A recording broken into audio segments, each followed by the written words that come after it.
Welcome. Sangeeta Bhalsingh या माझ्या YouTube चॅनलवर तुम्हा सर्वांचे हार्दिक स्वागत. मानसशास्त्र इयत्ता 12वी हा विषय अभ्यासाला घेतलेला आहे. प्रकरण क्रमांक 7 मानसिक आरोग्यासाठी प्रथमोपचार. या प्रकरणामध्ये एकूण 5 उपघटक आहेत. त्यात चौथा उपघटक आज अभ्यासाला घेतला आहे प्रथमोपचार, आणि त्यात 2 उपघटक आहेत खिन्नता किंवा अवसाद आणि चिंता. यापूर्वीचे 3 उपघटक आणि 6 प्रकरणं या चॅनलच्या प्लेलिस्टवर जाऊन तुम्ही क्रमाने पाहू शकता. सर्व व्हिडिओ लेक्चर अभ्यासक्रमाच्या प्रकरणाच्या क्रमानुसार तयार केलेले आहेत, ते पाहू शकता. आवडल्यास लाईक, कमेंट, शेअर करायला विसरू नका. चला तर पाहूया. प्रकरण क्रमांक 7 मधील चौथा उपघटक आहे मानसिक आजारांसाठी प्रथमोपचार. या पूर्वीच्या उपघटकांमध्ये आपण मानसिक आजार म्हणजे काय, कोणते प्रकार आहेत, त्याचं वर्गीकरण, स्वरूप अभ्यास केला आहे. आता आपण त्यावर उपचार काय करायचे, प्रथमोपचार, ते पाहूया. आतापर्यंत जी कृती योजना 6.3 मध्ये आपण ती अलगीची कृती योजना अभ्यासलेली आहे, आपण अभ्यासली तिचा मानसिक आजारांसाठी कसा वापर करता येईल ते आपण या भागामध्ये पाहू. आपण जी कृती योजना अभ्यासलेला आहे, जे मॉडेल अभ्यासले, त्याचा वापर करायचा आहे प्रत्यक्षात. यामध्ये आपण खिन्नता किंवा नैराश्य आणि चिंता या 2 मानसिक आजारांबाबत माहिती घेणार आहोत. की या 2 ठिकाणी ती पद्धती कशी वापरायची आहे ते आपण आता पाहू. त्याचा पहिला मुद्दा आहे नैराश्यात खिन्नतेत प्रथमोपचार. नैराश्य किंवा खिन्नता आलेली असताना काय प्रथमोपचार करायचे. मग इथे गोलामध्ये दिलेलं आहे खिन्नतेतील किंवा नैराश्यातील जोखीमयुक्त घटक. कोणकोणती जोखीम आहे किंवा धोका आहे, रिस्क आहे, ते आपण क्रमाने पाहूया. परीक्षेचा ताण, यामुळे नैराश्य किंवा खिन्नता येऊ शकते. मित्रांबरोबरील समस्या, मित्रांबरोबर वादविवाद होणं, भांडण होणं. नंतर दादागिरी किंवा छळवणूक, की इतर कुणीतरी दादागिरी करणं, छळवणूक करणं, अशा प्रकारे. नातेसंबंध तुटणं, खूप जवळचं असलेलं कुणाशी तरी नातं तुटणं. लहानपणापासून निराकरण न झालेले दुःख, बालपणापासून काहीतरी दुःख असतं आणि ते दूर झालेलं नसतं. भावनिक समस्या अनुभवणे, भावनिक काही समस्या असतात. खिन्नतेचा किंवा नैराश्याचा कौटुंबिक इतिहास आणि आनुवंशिकता किंवा कौटुंबिक इतिहाससुद्धा असू शकतो. या ठिकाणी मग काय प्रथमोपचार करता येतील त्याचा विचार करूया. बऱ्याचदा आपल्याला दुःखी किंवा नाखुश असल्याचा अनुभव येतो, परंतु परिस्थिती बदलली की फार काळ आपल्याला असे वाटत नाही. हा अनुभव प्रत्येकाला येतो, दुःखाचा अनुभव. पण परिस्थिती बदलली की ते हळूहळू कमी होतं. परंतु अशा प्रकारच्या भावना दीर्घकाळ राहिल्यास ते काळजीचे कारण ठरते. पण या भावना जर नैराश्य किंवा दुःखाची भावना खूप काळ राहिली तर ते आजाराचं कारण आहे. याकडे लक्ष देणे आवश्यक आहे. याकडे दुर्लक्ष केल्यास नैराश्य, खिन्नतेसारख्या विकृती विकसित होऊ शकतात आणि मग असा मानसिक आजार जडू शकतो. ज्या लोकांना नैराश्याचा किंवा खिन्नतेचा सामना करावा लागतो, अशा लोकांमध्ये हताशपणा आणि असहाय्यतेबरोबरच नकारात्मक विचारशैली असते.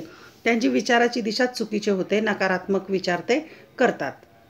पहा, इथे एक चित्र दाखवले आहे. खिन्नताग्रस्त व्यक्तीच्या वर्तनातील काही बदल. अशा प्रकारे खिन्नताग्रस्त व्यक्ती असेल तर असं वर्तन बदल होतं. आता या मुलीचं पाहूया आपण. तिला असं वाटतं मी प्रेमळ नाही, नेहमी वाईटच गोष्टी घडत असतात आपल्या आयुष्यामध्ये, मी निरुपयोगी आहे की माझा कोणाला उपयोग नाही आणि काहीच बदल होणार नाही, अशी नकारात्मकता, परिस्थिती बदलणार नाही, मी अपयशी आहे, कोणीही मला मदत करू शकत नाही, अशी खिन्नता, असं वर्तन बदल होतो त्या व्यक्तीमध्ये. नैराश्यग्रस्त होतात. 1. सतत थकल्याची तक्रार. शारीरिक थकवा त्यांना पटकन येतो आणि नेहमीपेक्षा अधिक प्रमाणात झोप खूप येते. 2. दैनंदिन कामकाजाची टाळटाळ. दैनंदिन कामकाजसुद्धा ते ढकलत राहतात. सांगूनही काम करण्यास विसरणे, काम सांगितलं तरी विसरतात. 3. कुटुंबापासून अलिप्त राहणे, कुटुंबाची जवळीक ठेवत नाहीत आणि जास्तीत जास्त वेळ एकटे घालवणे, एकांतात राहतात. एकटं राहायला त्यांना आवडायला लागतं. 4. आक्रमक होणे, मुख्यतः हे मुलांमध्ये दिसून येते. लहान मुलं जर असतील, मुलांच्यामध्ये आक्रमकता दिसते. 5. सतत दुःखी राहणे, आनंदी ते राहू शकत नाहीत. आणखी परीक्षेतील निकृष्ट कामगिरी, परीक्षेत पण त्यांना यश मिळत नाही. 7. तासाला दांड्या मारणे किंवा गैरहजर राहणे, शाळेत कॉलेजमध्ये गैरहजर राहणं.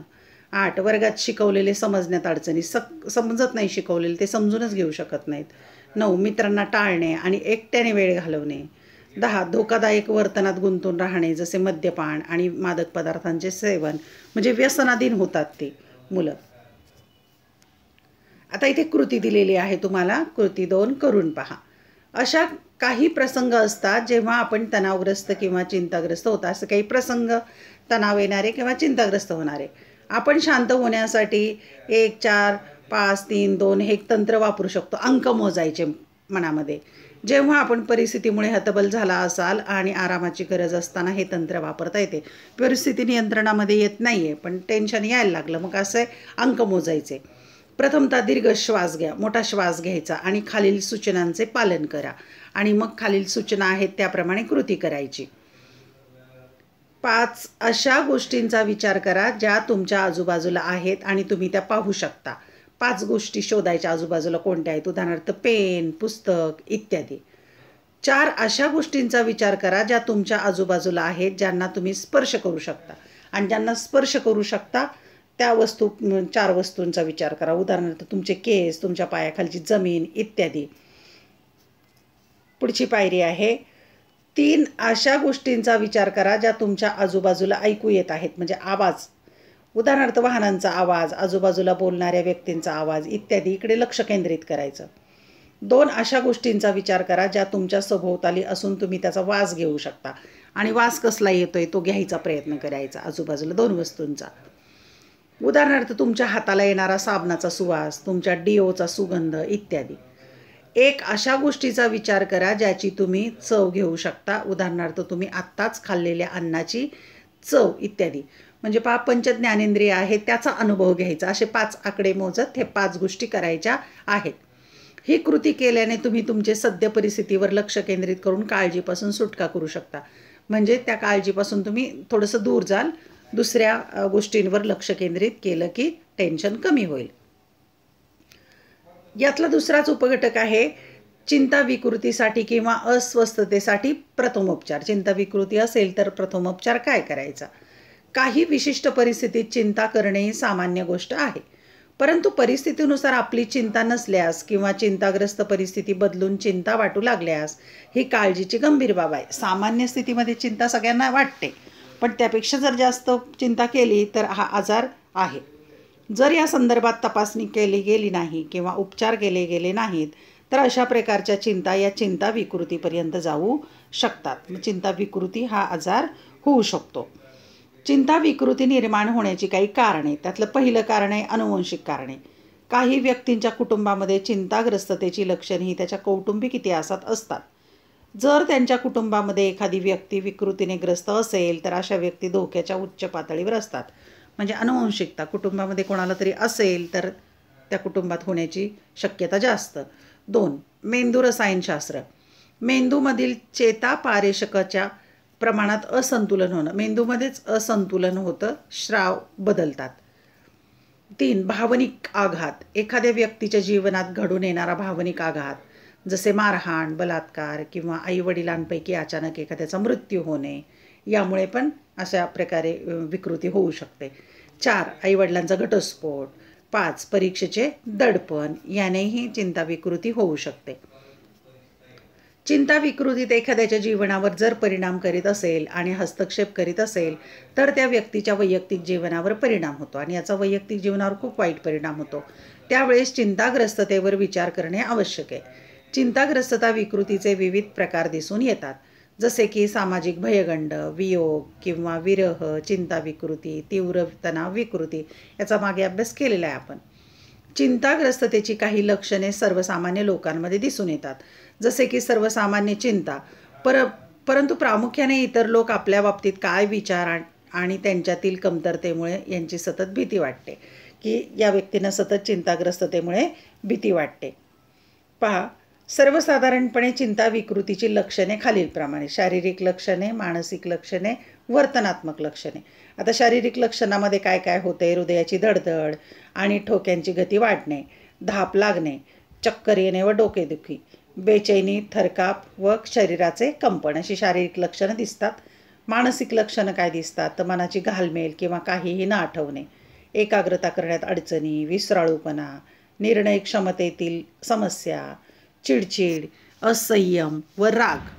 वर्तन बदल म्हणजे कृती कशा होतात, मनाची घालमेल किंवा काहीही न आठवणे, एकाग्रता करण्यात अडचणी, विसराळूपणा, निर्णय क्षमतेतील समस्या, चिडचिड, असंयम व राग अशा प्रकारची चिंता विकृतीची 3 प्रकारची लक्षणं दिसून येतात.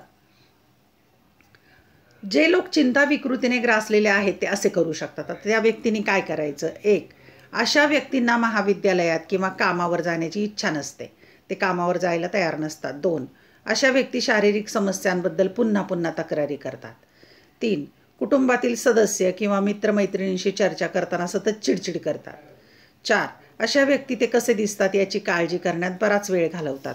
मग कसं दिसतोय आपण याबद्दल ते फार जागरूक होतात. 5. वर्गामध्ये किंवा कामाच्या ठिकाणी अतिशय शांत बसतात आणि शिक्षक किंवा सहकारी यांना प्रश्न विचारायला म्हणून घाबरतात. 6. बऱ्याचदा ते एकच प्रश्न पुन्हा पुन्हा विचारतात. 7. चिंताग्रस्त लोकांमध्ये घाम येणे किंवा अनावश्यक शारीरिक हालचाली दिसून येतात. आत्तापर्यंत आपण खिन्नता किंवा अवसाद आणि चिंता विकृतीच्या व्यक्तींची लक्षणे पाहिली. आता त्यांना कशी मदत केली जाऊ शकते ते पाहूया. आता त्यांच्यावर प्रथम उपचार करायचा. पायरी 1. पहिली पायरी.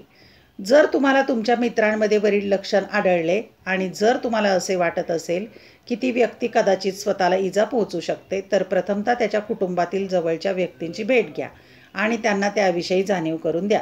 म्हणजे तुमचा मित्र जर असा ग्रस्त असेल, अशा प्रकारे चिंताग्रस्त, तर तुम्ही त्याच्या कुटुंबामध्ये सांगायचं आहे.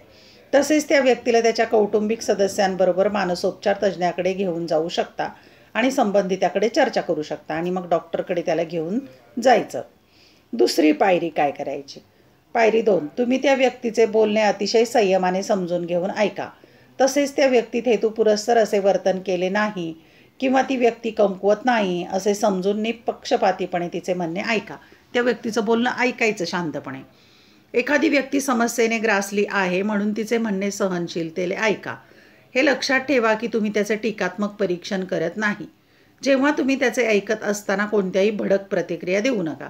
त्यावर कुठलीही प्रतिक्रिया द्यायची नाही, त्या व्यक्तीचं मन दुखावेल अशी.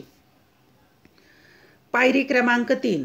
काही वेळा व्यक्तीला स्वतःबद्दल साशंकता असल्याने व्यक्ती लाज किंवा अपराधीपणाचा अनुभव घेते. अशा वेळी या व्यक्तींमध्ये आशा निर्माण करून खालील गोष्टी सांगता येऊ शकतात. त्या व्यक्तीमध्ये सकारात्मक दृष्टिकोन निर्माण करायचा. हा अनेक लोकांमध्ये आढळणारा सर्वसामान्य आजार आहे आणि हा सर्वसामान्य आजार आहे असं त्याला सांगायचं.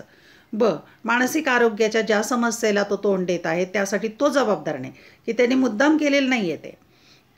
त्याला बरे होण्यासाठी थोडा वेळ लागेल, पण योग्य मानसोपचार तज्ज्ञाच्या मदतीने ते नक्की बरे होतील. म्हणजे ते बरे होतील, वेळ लागेल पण नक्की बरे होतील. पायरी 4 आहे. 4थ्या पायरीवर 3ऱ्या पायरीत सांगितल्याप्रमाणे चिंता आणि नैराश्य मानसिक आरोग्य व्यावसायिक तज्ज्ञांनी दिलेल्या योग्य शास्त्रीय उपचारांनी बरे होतात. म्हणजे आजार बरा होऊ शकतो. तुम्ही समुपदेशक किंवा मनोचिकित्सकाला भेट देण्यासाठी आपल्या मित्राला पाठिंबा देऊ शकता, त्याला सपोर्ट करायचा, प्रोत्साहित करू शकता आणि त्याच्यासोबत येऊ जाऊ शकता, त्याच्यासोबत जायचं. व्यक्तीस योग्य उपचार मिळणे ही मानसिक समस्येतून मुक्ती मिळवण्याचा एक मार्ग ठरते. योग्य उपचार मिळणं आवश्यक आहे. 5वी पायरी. तुम्ही त्या व्यक्तीस त्याच्या मानसिक आरोग्याच्या समस्यांचा सामना करण्यासाठी मदत करू शकता. ते त्यांच्या आवडीच्या किंवा त्यांना ज्या गोष्टी करायची इच्छा होती अशा गोष्टी करण्यास प्रोत्साहित करू शकता.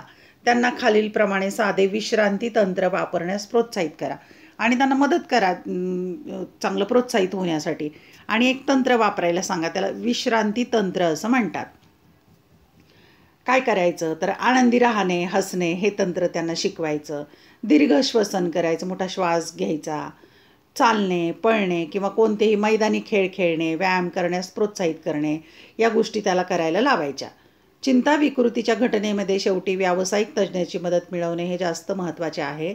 म्हणून या व्यक्तींना मानसिक आरोग्य व्यावसायिक तज्ज्ञाकडे जाण्यासाठी प्रोत्साहित करणे आणि मदत करणे हे अत्यंत महत्त्वाचे आहे.